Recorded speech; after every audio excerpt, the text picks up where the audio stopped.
A sad day for the IC community as we mourn the loss of one of its pillars, Ma'am Elma Llaguno. She was my teacher in not just one but four FECAM courses, just one of the few who can show a student the bigger picture so you'll understand the course better, and also inspired me to be a better teacher. Thank you, Ma'am Elma. Of this life.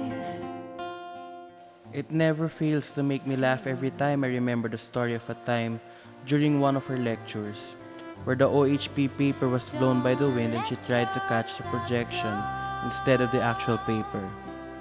The time when she came to the AP CRL and caught me lying in the air mattress, and out of shame I just pretended to be asleep. With my eyes closed, all I heard was a silent "oh" and footsteps with her shoes barely touching the ground. The time when she said that Atkins and the books used in 257 have a lot of errors. The time when she asked a basic question after I presented about molecular modeling and I didn't know the answer.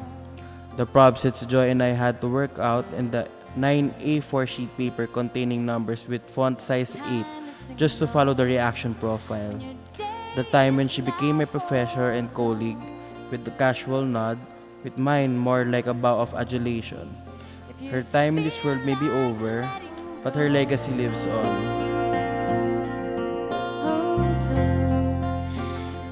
I never had Dr. Llaguno as my teacher, but I had tears in my eyes when Max gave me the news.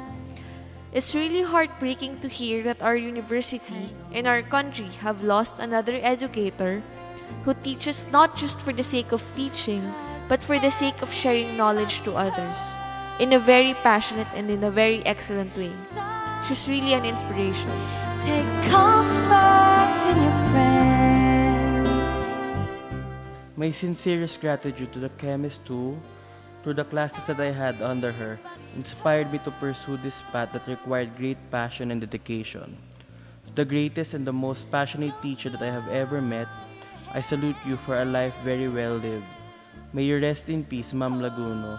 You have and will always be an epitome of a great mentor.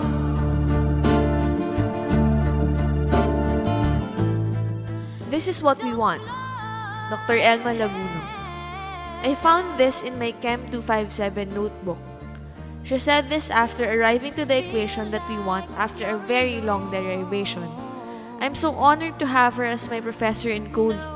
She was a dedicated and passionate professor.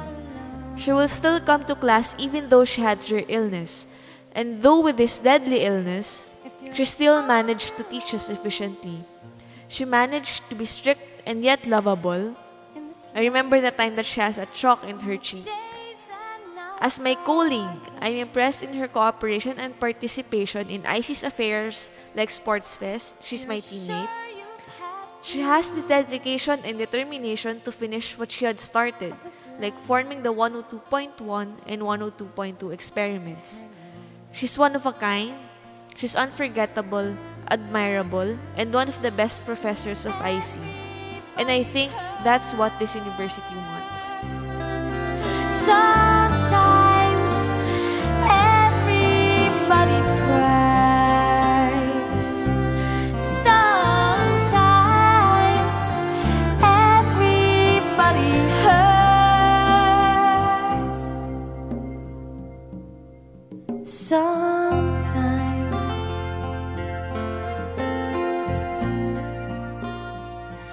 everybody hurts sometimes.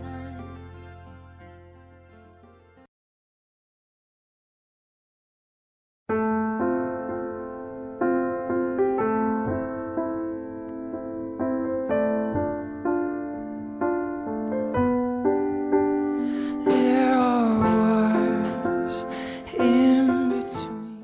Thank you, Ma'am Elma, for all your guidance and words of wisdom.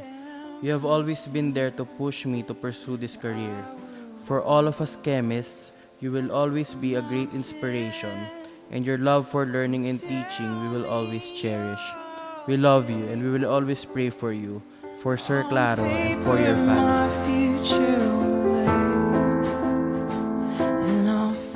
Chem 154 is the most rewarding subject I've had to date.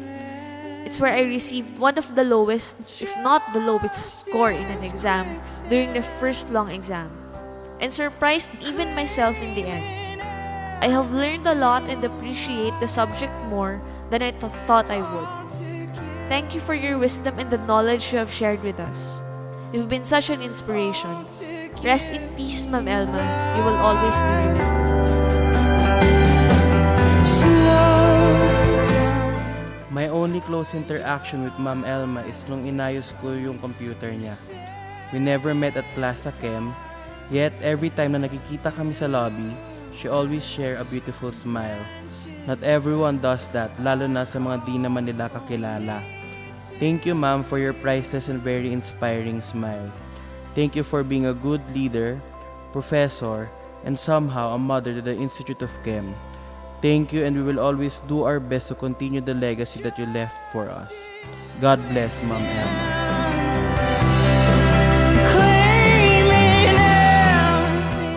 I love quantum chemistry, and the Llagunos are the main reason. Goodbye, Ma'am Elma. Thank you, Ma'am and Sir Llaguno, for being great teachers inside and outside the classroom. Whenever I remember your love story, it never fails to make me smile. You'll always be my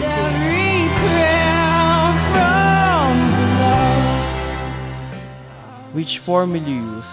Levine's form or my form? This really showed her expertise in the field. She proved that Levine's Clausius-Clapeyron version is oversimplified.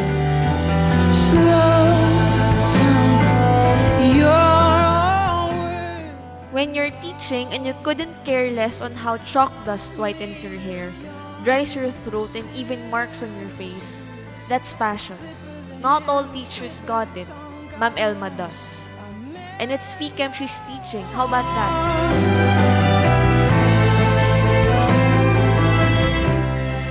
You were one of my favorite professors who always had time for the stragglers in our lessons, like me. The heavens weep for you, but I believe you are now resting in peace. Thank you, Dr. Elma Llaguno.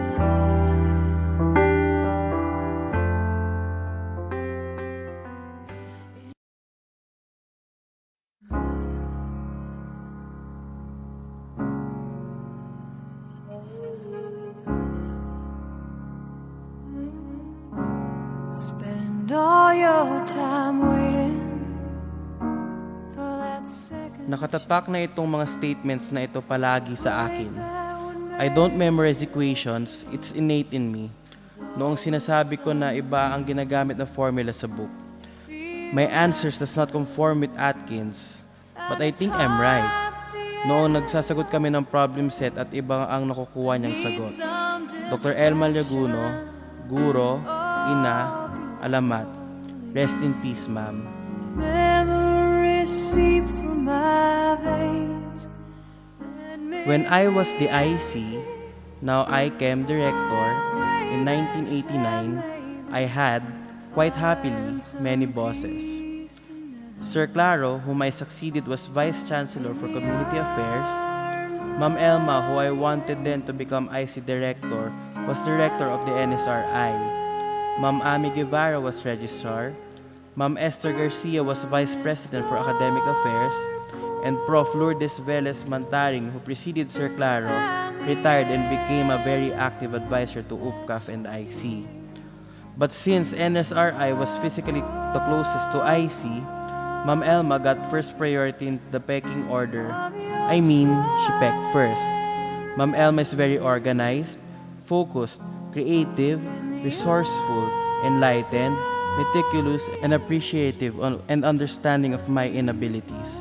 If I got it right for her, I got it right for the other bosses. I will forever be indebted to her and remember her in fondness.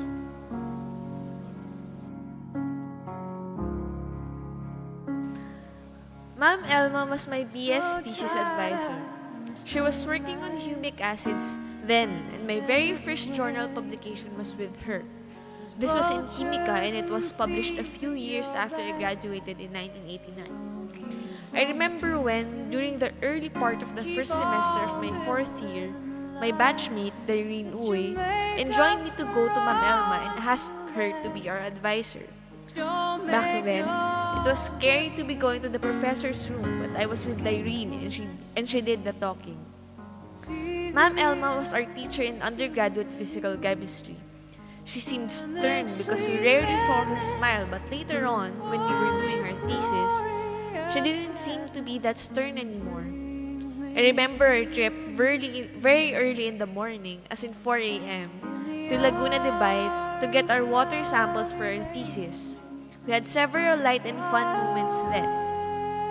Later on, after years in the institute, I would also see the laughing and smiling Ma'am Elma. I remember one party, Christmas yata, when Sir Claro and her, to the delight and kilig of those present, graciously gave in to requests for a dance number. Ma'am Elma will be sorely missed, but I guess we should be happy for her because now she's with our Creator. I take this opportunity to thank Ma'am Elma for her inspiring and very fine example of teaching, mentoring, and professionalism. You find